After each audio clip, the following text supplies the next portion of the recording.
Hi everyone, my name is Michelle Noonan and I'm here today to show you everything that you need to know about preparing and proving your dough. So I'll bring you a little bit closer here just to show you. So today I'm using the easy everyday white bread recipe. It is my favourite recipe for bread rolls, scrolls and loaves of bread. So just going to start off with some water. Now you'll notice it hasn't asked for you to heat the water at all because it'll do that in a minute. You need to be careful when you are adding warm water to a recipe. It'll say lukewarm water. It cannot be hot or you will kill the yeast. Yeast does not like hot water. So now we're adding just the dried yeast. Next, and it's just some caster sugar. Now, I use brown sugar and just a teaspoon of it.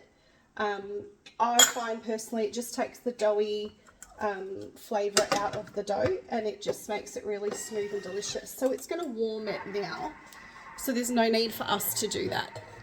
Now, if you want to use the caster sugar, please don't purchase your caster sugar. 2 seconds, speed 9 with a couple of 100 grams of white sugar equals caster sugar. So save your money there. Now, once the dough is done, I just want to go through some of the top things to use to prove your dough. So once this is finished, we're going to add some more ingredients to it and then it's going to knead. Now 2 minutes kneading in a Thermomix equals 10 minutes kneading by hand. So huge game changer there.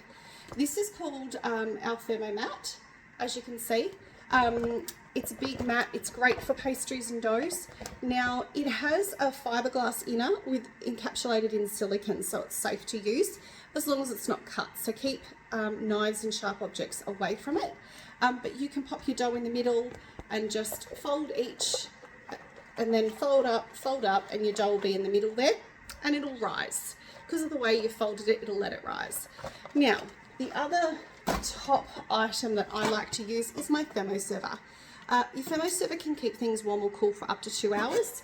The base of it is not for it's there to help keep the warmth or the coolness in. So please use it as its entire ensemble here. Don't leave off the base. You can pop this somewhere warm. Same with the bread mat. Once your dough is done and you're leaving it to prove, you can pop it in a windowsill in the sun. In winter, sometimes we get creative. It might be, if you're in the cooler climates, it might be over a heater vent or near one. It might be near your stove, not in your oven. Some people even put it in their cars, in their thermoservers and in their cars when their cars are parked outside, just to help the warmth. So get creative with that. I'm sure you've heard of all different ways to do that. Oh, it's ding.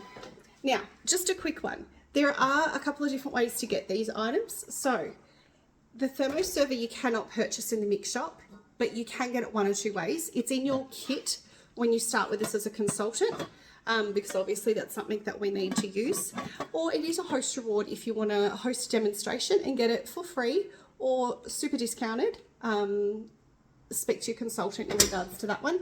And same with this. This is in your consultant kit when you join us. And it also is available as a host reward. So like I say to my customers, don't buy things, and whichever way suits you. So here, this is finished now. So I'm just going to add the rest of the ingredients in. So now it's asking for grapeseed oil. Look, I use olive oil sometimes in this recipe too. It's not a problem. Baker's flour. As you can see, my assortment of spatulas. I have got some that's my favourite spatula in red or green. Absolutely adore this one.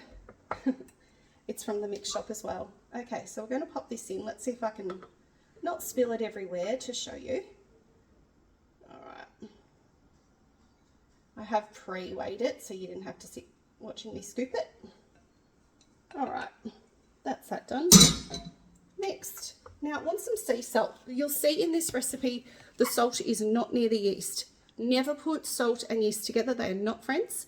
The salt will kill off the yeast's ability to do its job here. That's there. Now, bread improver. If you don't have it, don't want it, you can, there are substitutes. Have a Google, but vitamin C is a good replacement for that one. There we go. Pop the lid on and just one turn and it'll knead for you. And you'll see with the kneading function, it'll go for a minute, it'll stop for a few seconds, it'll go for a few seconds, and then it'll stop again. It's to replicate you kneading by hand. And like I said, game changer, far quicker, far easier to have the Thermomix do it. Top tip is just stick around when it's kneading, just in case it does get a wobble up or a little bit of an imbalance happens, so that you can set it right.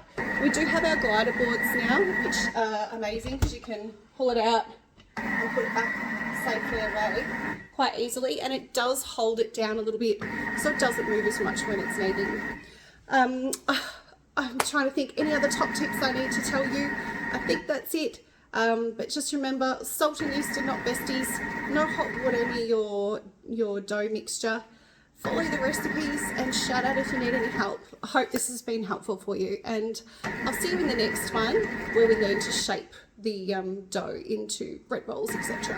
Scrolls, anything you want. All right, see ya.